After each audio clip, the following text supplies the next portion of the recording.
Hi, David O'Sullivan here, and in this video I'm going to be counting down my top 10 best films of 2015. I've been doing this the past few years. This is the first time I've done my best of the year as a video, but in the past few years I've tried to balance it out in terms of like how much I enjoyed the films, so like entertainment value, but as well as how good I think they were like technically. So I tried to have a balance there, so it's not just my favourites, it's not just technically the best. I tried to have a nice balance there. It's quite hard, especially when I really like them all and I think they're great. It's quite hard comparing them against one another and ranking them against one another, but I'll try to do my best. First off, some honourable mentions. These are films that I really liked but I didn't think were quite good enough to make the list. The two Marvel movies, Avengers Age of Ultron and Ant-Man, I loved them both. I thought they were great. I had a really good time watching them in the cinema. I think they were really good films, but even though I had a lot of fun with them, I couldn't put them on the list. I don't think they were quite good enough. Also, The Hateful Eight, the latest film by Quentin Tarantino, it's what you'd expect from Tarantino. He really is the best there is at what he does. It's just, it's brash, it's audacious, just no holding back. It just really goes for it, and it's just so unashamedly unique and different. It really stands out from the crowd. It was completely different to any other film I saw in 2015, and that's what's so great about Tarantino. He does his own thing and he does something that's just completely different, that stands out from the crowd, and I think in that respect it really deserves to be praised. But as a film overall, in general, I do have some little issues with it, so it just missed out on a place on my list. And also, Mission Impossible Rogue Nation. I'm a huge fan of the Mission Impossible franchise. It's one of my favourite big action movie franchises that's still going today. It's been going since 1996, as I say. It's been going 20 years, and rightly so, because it's so good. Some have not been that great, but Ghost Protocol, Rogue Nation, it's just, they just seem to be getting better and better lately. As much fun as I had watching the film, I don't think it was quite good enough to make the list.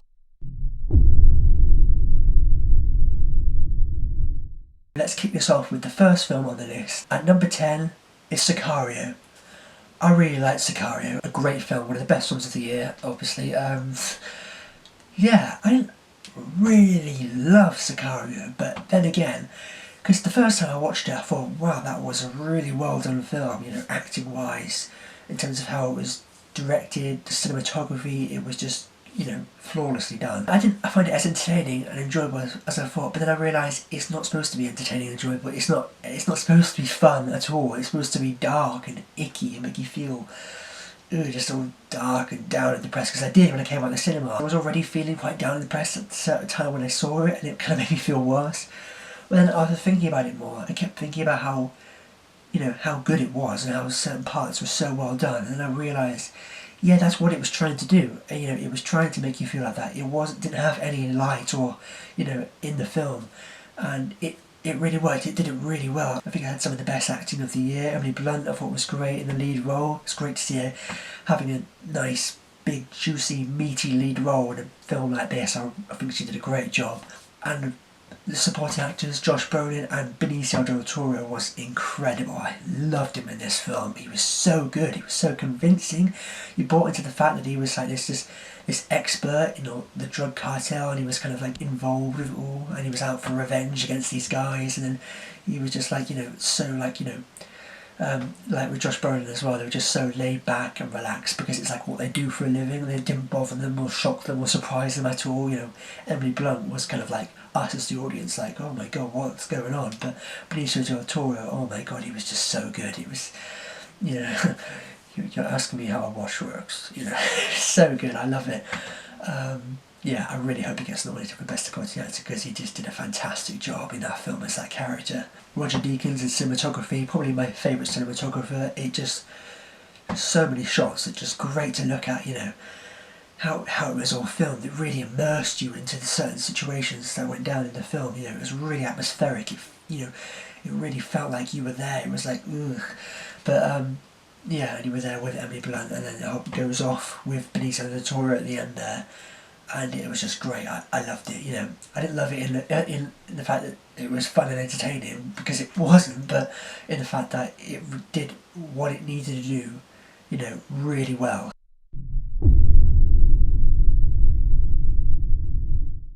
Coming in at number 9, it's Bridge of Spies.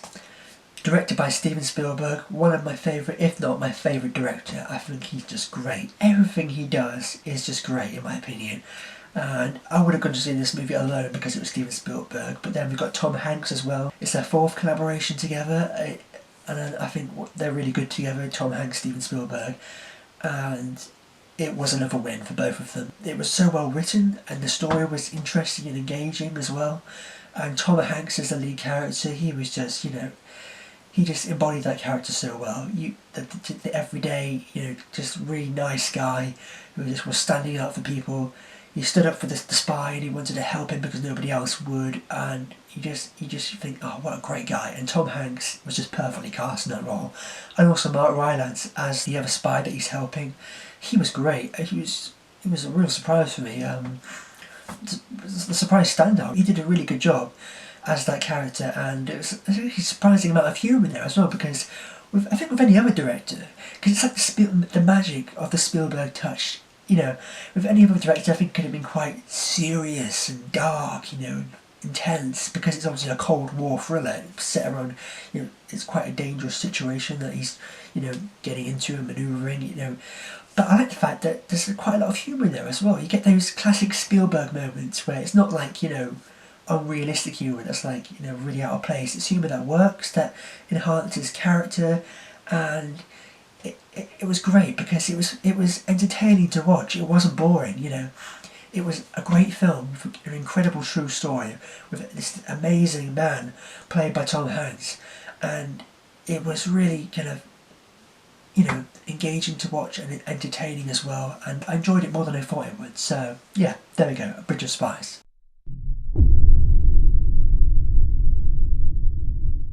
Next on the list, coming in at number 8, it's Steve Jobs. Again, another film that really surprised me. For a film that was just all dialogue scenes, it had so much energy to it. It was just so dynamic. I loved it. It was so great. I think it had some of the best dialogue scenes of any film in 2015. It was just riveting to watch unfold. Because a lot of the time dialogue scenes can be quite boring if they're not done well, if it's not written well and directed well. But Steve Jobs, oh my god, it was so great. It was almost like watching an action film. It was so had so much energy to it and dynamism. It was like really kind of fast and full on, and I loved it. A lot of people have complained about the whole structure, like we don't really see much of his life, but I like that. I like the fact that it was different. It was just these 3 segments, before these 3 product launches, and we got to have a look behind the scenes at all the chaos that went down with Steve Jobs and interacting with all these other people, and I think it was really smartly done, really cleverly done, and it was just, I think executed so well, acted so well.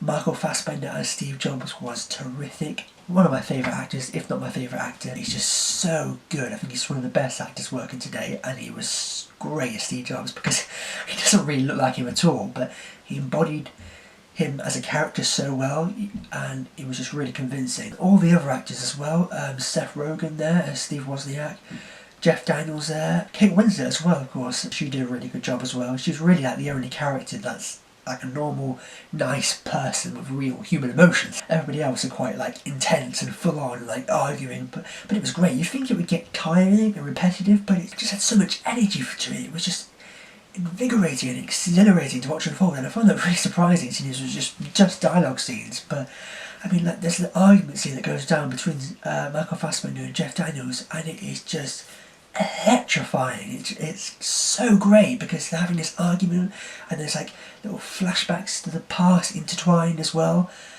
whilst they're having this argument, and it's just so full on and intense, and I just absolutely loved it. It was so good. I don't know how entirely accurate it is to the truth, of what actually happened, but I found it so entertaining, even though I thought going in it might have been quite slow and boring, but oh my god, it moved so fast, and it was, surprisingly fun to watch as well.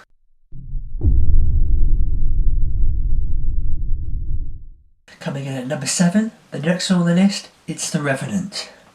The Revenant tells the story of legendary frontiersman Hugh Glass, played by Leonardo DiCaprio, who, after surviving a horrific bear attack, is left for dead by his own men, and who then subsequently rises from the dead and sets off on this epic journey of revenge-fueled survival drama, and it was just such an epic survival western kind of film. By far the biggest positive I can give this film is the fact that it all felt so real.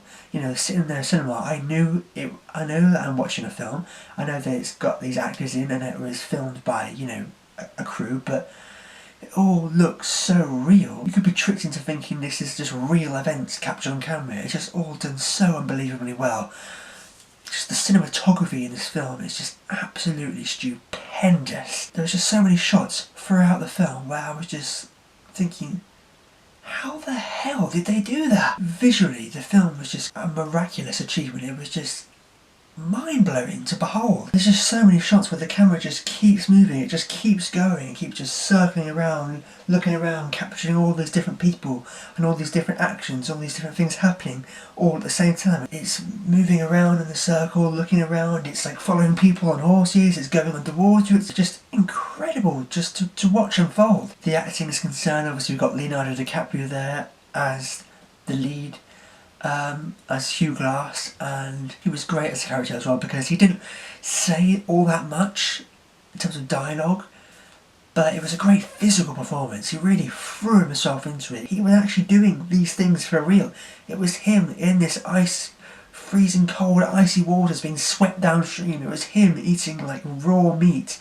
It was him sleeping inside of a horse. It made it so much more believable and convincing because it looked like that was actually him doing these things for real in this real place. It was just so well done. I can't believe how realistic the film was. All of the other actors as well. It wasn't just Leonardo DiCaprio's show.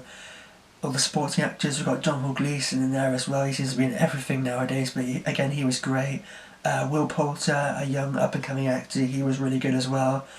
But by far the standout as far as the supporting actors are concerned, it was definitely Tom Hardy. He was so good in this film. He really transformed himself into this character. You believed he was this guy. I mean, he looked almost unrecognisable, even though there wasn't really much done to him as far as makeup or prosthetics or anything, but he just looked like this other person. You're there watching him on the screen and you forget it's Tom Hardy because he looks like, it's like he's transformed himself into this other person. He played a great antagonist to Leo's protagonist. It was just a great, you know, battle between them at the end there. You know, again, another scene that just looks so real. You know it's actors, you know it's all fake, but it just looks so real. It just looks like two people actually fighting each other, trying to kill each other. I have no idea how they did it. It was just absolutely incredible.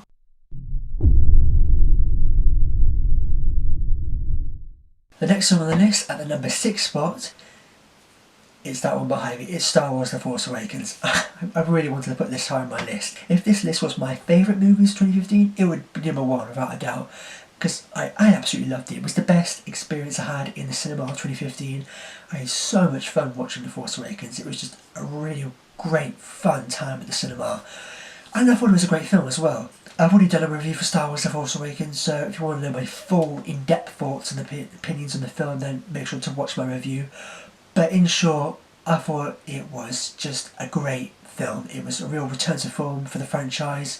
It was in like the spirit and essence of the classic originals. It really felt like you were watching a classic Star Wars movie. It was just, and it had a lot of humour in there. It was so just thoroughly entertaining and enjoyable to watch, with some awesome action sequences in there, characters you really loved and could really get behind and root for, and were, you know, well realised. They were like, you know, they weren't one-dimensional. They were, you know, they felt like real people, and you really cared about them, and the story was interesting and engaging. You know, it was constantly moving. It never got boring. And yeah, there wasn't really anything major I didn't like about it. I do have nitpicky, you know, things, you know, little nitpicks, little criticisms, but hence why I moved it down a little bit. But if it was just based on pure enjoyment and entertainment value, this would be my number 1. But I couldn't. As much as I wanted to, I couldn't.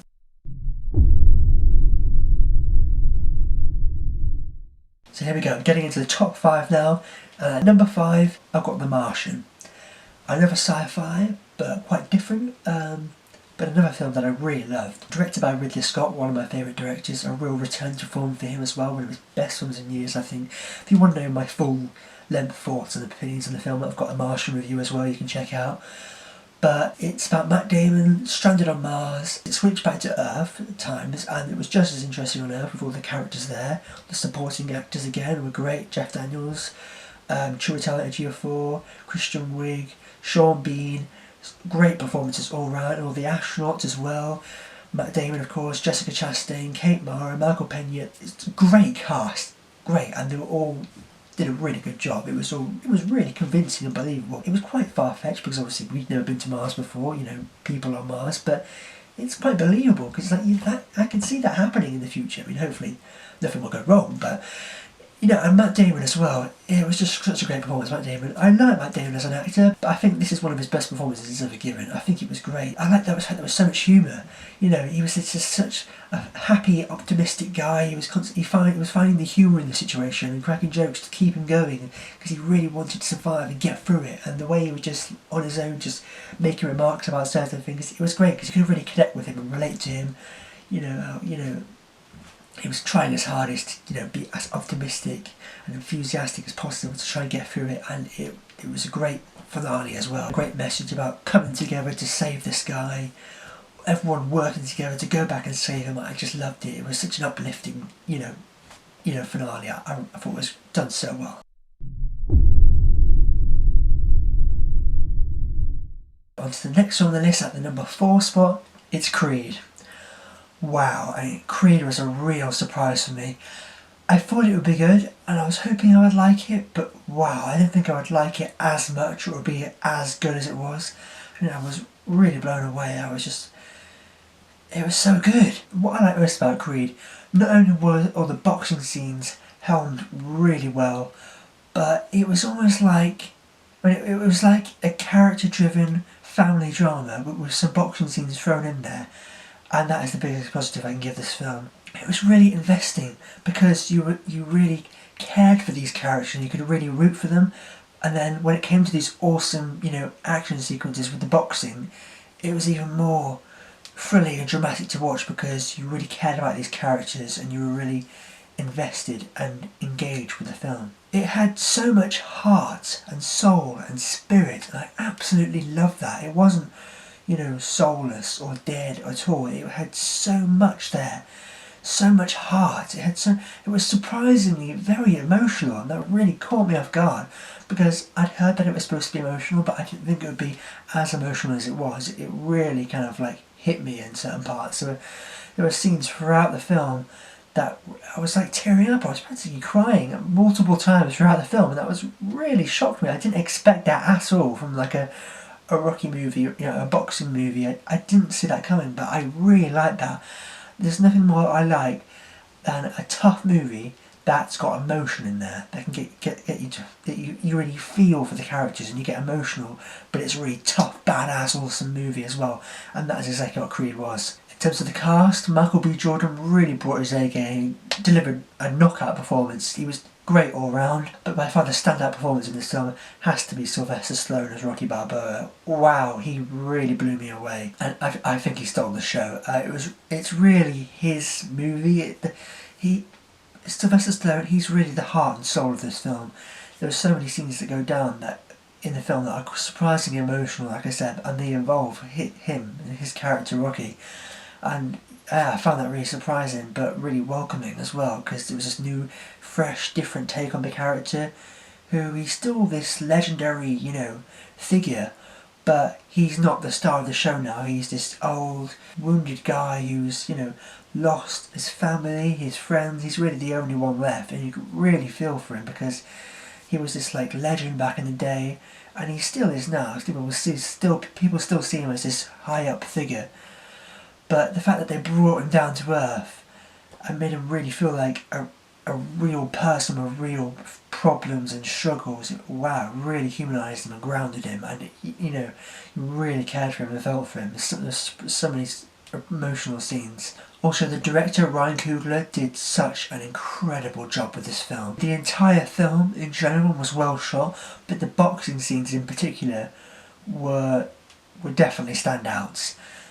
they were just awe-inspiring to watch unfold. The way in which they were filmed, not only were the actors really, bringing their A game to it and really throwing themselves into it, and it really looked convincing, but the way in which it was filmed, not only was I, in awe of the action because it was so cool to watch, but I was in awe of how the camera worked. It was so incredibly well filmed. There's no shaky cam to be found at all. It's just these lush, fluid camera movements. The camera's always moving. It's moving with the actors. It's going around. We're able to see everything so clearly, and it really helped to immerse you into the action and make you feel like you were there. Not only were the boxing scenes cool to watch in terms of the action, but they had so much weight to them, so much dramatic heft. They were impactful, they were hard-hitting, they were intense, and you could really feel every punch.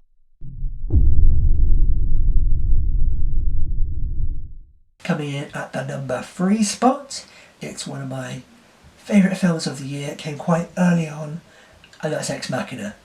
I absolutely loved Ex Machina. I think I love it more than most people. It was different from typical science fictions. It was a sci-fi, but it was kind of like a dark psychological thriller take on a sci-fi concept, and I thought it was just executed so well. Alex Garland, the director, this was his first film as a director, his directorial debut, and he did such an incredible job. Again, another film that had great performances from the cast. It was really just those 3 main actors. We had Domhnall Gleeson there as Caleb, we had Oscar Isaac as Nathan, who I thought was great, and then Alicia Vikander as Ava.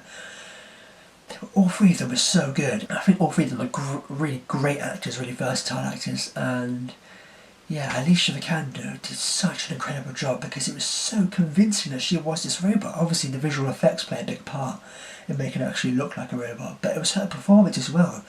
Her voice, the way she acted, her facial expressions, her body language, how she moved, she did such an incredible job as that part. You really bought into it. You didn't think for 1 second this is a person pretending to be a robot. You genuinely believe she was this AI, robot. It was great. And her relationship and back and forth with Domhnall Gleeson as Caleb, who I thought was also really good. But Oscar Isaac, oh my god, he was so good. He's such a great actor. He really transforms himself into the character he's playing. And as Nathan, you believed he was like that. How he's just this cold, emotionless, cold, calculating, genius, arsehole guy living in this big place on his own. It's like that would probably be like me, but apart from the fact that I won't be getting drunk having parties every 2 seconds. But yeah, it was just great. I was just this millionaire kind of like emotionless, arse kind of living in his own palace and kind of the countryside, and how he brings Caleb in there and he gets kind of emotionally compromised with it all, and with Ava, and I was constantly interested and engaged in what was going on. It got quite suspenseful, and at times I was like riveted. I really wanted to find out what was going to happen, and it was got that great twist at the end there, which I won't spoil, which I thought was done really well. I absolutely loved it from start to finish, and I thought it was great, and I think it's quite underrated, I think, in my opinion. A lot of people say it's overrated, but I think it's underrated. But yeah, there we go. Ex Machina.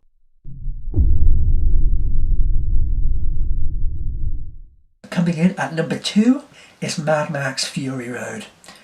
Wow, what an awesome action movie. Probably the best action film of 2015, I would say. And yeah, I mean, it was great. I struggle to think of criticisms of Mad Max. A lot of people are saying, oh, it's quite a simple story-wise, and it is. In essence, all it really is a chase and then a race. That's really it. But it was executed just to near perfection. It was so flawlessly done. And it's one of those films that, you don't pick up on everything the first time. I noticed when I watched it again on Blu-ray, and then the third time, there's like these little things, these little hidden details, that you pick up on multiple watches. That the first watch on the face value, you're like, yeah, there's not much going on there, not much depth, but there is. I think there's actually a surprising amount of depth to it. And it's surprisingly rich, and it's surprisingly deep. I mean, it's not the deepest movie in the world, but it's not just a big dumb action movie. It's really clever, in terms of how the action's done as well. It's just so well executed. Practically all of it is done practical effects. I watched all the special features on the Blu-ray, and almost all of it, apart from slightly changing the colours of the backgrounds and taking out a couple of wires here and there, it's pretty much all practical effects, and I find that just absolutely astonishing. because it must have been such hard work to pull that off. You know, it wasn't just a massive load of CGI like in most of these big movies where you can tell they're on a green screen stage and the CGI is just really lousy and it's just like, really? Is that the best they could have done? But at Mad Max, oh my god, it all looks so real because pretty much all of it was real, and it was just, you're watching it and you can't comprehend it. You're like, this looks real. How the hell did they do this? It's just like, wow. And I think maybe for just the general audience, it might not be as amazing to them, but for me as a film fan who respects, you know, great films and what goes into making films as well, wow. The director, George Miller, did an incredible job coming back from doing the originals, and I think the director and everyone involved in making this film deserve to be commended. Tom Hardy, I thought was great as Mad Max. A lot of people have complained that, oh, he doesn't really say much, you know, he just mumbles and grunts.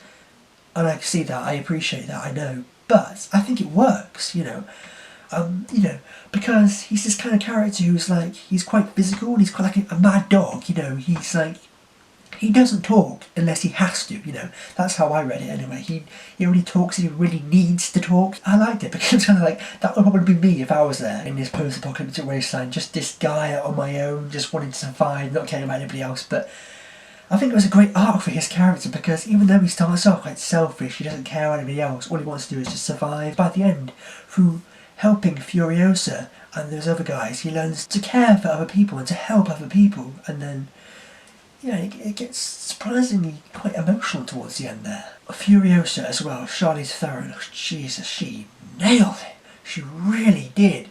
As that character, you believe she was this real tough badass, and it was just, she really transformed herself into that character. She looked really quite unrecognisable. Other people were saying it's like, oh, it's all just a feminism thing about the women being strong, and then it's like, oh, really, just give it a rest.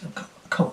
You know, Max was badass as well, but when he gives the gun to Furiosa, that's not a feminism thing. That's him realising, yeah, I'm not that great a shot, she's better, you know. If I give it to her, she's going to get the shot, you know.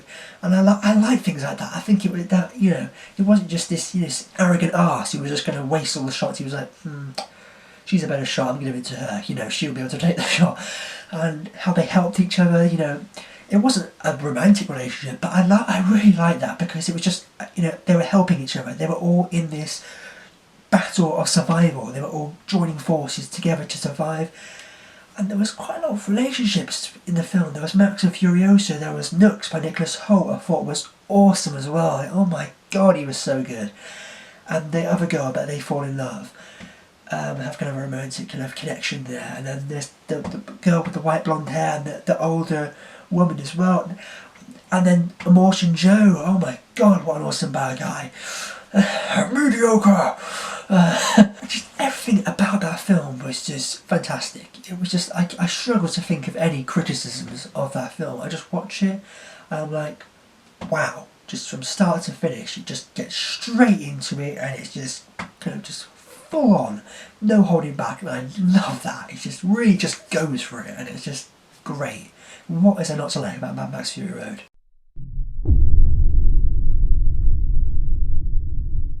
You're probably thinking, how the hell could anything top that? But yeah, at number one, and this is the film, in past years, I've always determined number one as not just a film that I thought was great, but a film that I really kind of connected with, that really kind of resonated with me emotionally, that I had a real kind of emotional response to it, you know. Last year I put Boyhood as my number one, because I could really connect with that film and relate to that character. And yeah, and it was just, I loved it. But anyway, for this number one, it's Inside Out. Yes, I absolutely freaking loved Inside Out. Pixar, last few years, it's not been that great really. The last Pixar film that was great was Toy Story 3. Love Toy Story 3. But Inside Out, oh my god! Definitely a return to form for Pixar. I mean, wow, it was so good. Look aside the fact that it was animation, you know, put that aside that it was animation, that it was targeted primarily to kids. You put that aside and it's amazing, it's still an amazing film. Yes, it's primarily for kids, but it's a film that I think, it appeals to adults more. And I'm so glad it arrived at this time, at the age I am now, because I was sitting there in the cinema and there's like these kids that are just mucking about, and I'm just like, oh God, and were just laughing and joking and just taking the mick out of the film because they thought they were better than it and they thinking it was a stupid childish film, and they just didn't get it at all. They were just like, what are they doing there? But I really appreciated the film because it had a lot in there for adults. These little things that happen when you're a kid as you're growing up, how you have to learn to let go of certain things when you're growing up, and then things change, and it's just, oh my God, it was so good. It captured all that so well. The whole emotion concept, all the voices in her head, the emotions represented as characters. I think out of all the films I saw last year, it was the most clever. It was just such a clever film, so smartly done. How just these things that people might not pick up on, how certain emotional responses, and how these little things that you do in life that nobody really talks about. You just suddenly change your mind. Something happens, and it's like little things like that. I just explained through these actions of these characters and what they're doing, and it was just genius. It was just so well done. It was just I don't know how they just deserve to be commended in my opinion because it was great, and I got really quite emotional as well. I was almost practically crying a couple of times in the cinema. The way I can sum it up, it was just beautifully brilliant. All the little details as well, which I really like. The memories of when she was a baby fading away. The imaginary friend has to sacrifice himself and he fades out of existence because that's the thing that you only have as a kid and it has to go away. How it was all these little emotional things were explained by characters and the actions that went down inside Riley's head. The two main characters join sadness. At first Joy doesn't like sadness and she's like, oh, just go away, stop it, because Joy's being always really optimistic, finding the best and everything. And at the end, when they realise that they can't have one without the other, sometimes joy can come from sadness, sadness can come from joy. You can't have joy without sadness, you can't have sadness without joy, they're quite intertwined.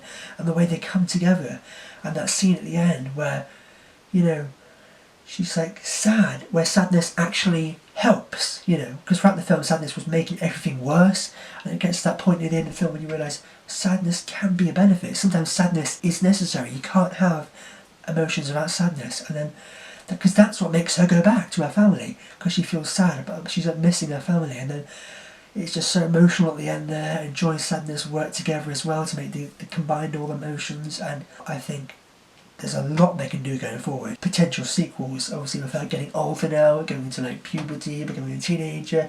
There's just so many things they can do now. And of course at the end they get the bigger control desk there, and then we can also see in other people's heads as well. And oh my God, I thought it was great, I'm kind of going on a bit here, but I just really loved Inside Out.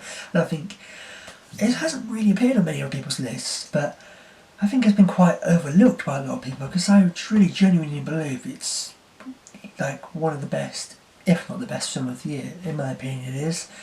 People may not agree with me, but I just really liked Inside Out. Yeah, there we go. My number one best film of 2015, it's Inside Out. So there we go. I hope you enjoyed watching me talk about my 10 best films of the year. And what did you think about this? Did you agree with me? What did you think about these films? Or what are your favourite films? What are your best films of 2015? Let me know down below. And if you like this video, make sure to click subscribe to see more. But for now, I've been David O'Sullivan. I'll see you next time.